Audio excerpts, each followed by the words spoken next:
Right climax కి చేరింది కొండా సురేఖ వివాదం. మంత్రివర్గం నుంచి బర్తరఫ్ చేయాలనే ఆలోచనలో హైకమాండ్ ఉన్నట్లు తెలుస్తోంది. నిన్నటి ప్రజా ప్రతినిధుల వార్నింగ్లు రీసౌండ్ ఇచ్చాయి. సో జరుగుతున్న పరిణామాలపై మీనాక్షి నటరాజన్ ఆరా తీస్తున్నారు. కూతురు సుష్మిత వ్యాఖ్యలతో సంబంధం లేదంటూ సురేఖ వ్యాఖ్యానించడంపై మరింత ఆగ్రహం వ్యక్తమవుతోంది. కనీసం ఖండించని తీరును ఇంకా సీరియస్ గా తీసుకుంది హైకమాండ్. ఇప్పటికే అనేక సార్లు అవకాశాలు ఇచ్చి చూసాం అనే భావనలో హైకమాండ్ ఉన్నట్లు తెలుస్తోంది. సో ఆమెను మంత్రి పదవి నుంచి తప్పించేందుకే మొగ్గు చూపుతున్నట్లు తెలుస్తోంది.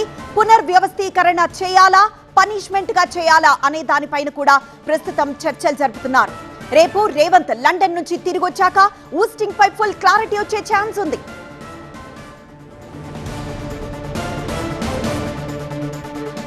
గౌరవ ముఖ్యమంత్రి గారు కూడా మేము విజ్ఞప్తి చేస్తా ఉన్నాం.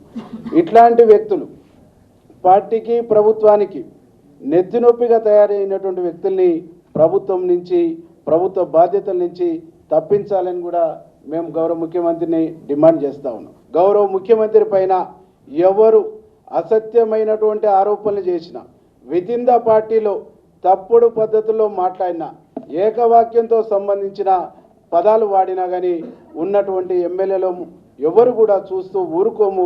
వీళ్ళ భాష మూలంగా, వీళ్ళు మాట్లాడుతున్న విధానాల మూలంగా కార్యకర్తల్లో, ప్రజల్లో అనేక రకాల ఇబ్బందికరమైనటువంటి అనుమానాలు, అపోహలకు గురి అయ్యేటువంటి ఒక పరిస్థితి ఉన్నది.